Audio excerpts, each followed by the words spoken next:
Hi అండి. Welcome back to my channel. రేపే మార్గశిర మాసం మొదటి గురువారం అండి. అయితే ఈరోజు పూజ అనేది ఎలా చేసుకోవాలి? అమ్మవారికి సమర్పించే నైవేద్యం ఏంటి? అమ్మవారిని ఏ సమయంలో పూజించాలి? ఇంకా ఎటువంటి నియమాలు పాటించాలో అనేటివి ఈ వీడియోలో తెలుసుకుందాం. మార్గశిర మాసంలో వచ్చే గురువారాలు ఎంతో ప్రత్యేకమైనవి. మార్గశిర మాసంలో వచ్చే గురువారాల్లో లక్ష్మీదేవిని భక్తితో పూజిస్తే ఆ ఇంట్లో ఆనందం, ఐశ్వర్యం అనేటివి సిద్ధిస్తుంది.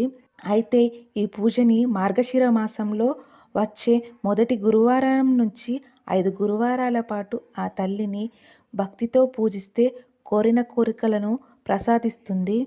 ఈ పూజను నిర్వహించుకునే వాళ్ళు 5 వారాలు చేసుకోవాలి.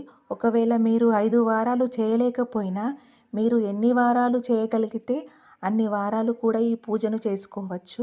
ఈ పూజను నిర్వహించుకునేవారు తెల్లవారుజామున నిద్రలేచి ఇంటి ముందర శుభ్రం చేసుకొని వాకిట్లో అలాగే గుమ్మం ముందర చక్కగా ముగ్గు వేసుకోవాలి. అలాగే ఇంటిని చక్కగా తడిగుడ్డతో తుడుచుకోవాలి. ఈ గురువారం రోజు పొద్దున్నే తలస్నానం చేయాలి. కానీ షాంపుతో మాత్రం అస్సలు తలస్నానం చేయకూడదు.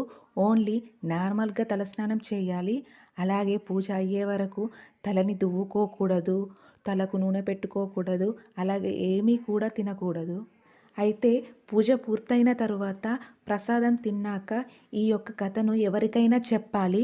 కొందరు కుటుంబాలకు ఈ మార్గశిర మాసం గురువారం పూజ అనేది ఆనవాయితీగా వస్తుంది. అలాంటి వాళ్ళు ప్రతి సంవత్సరం చేసుకుంటారు.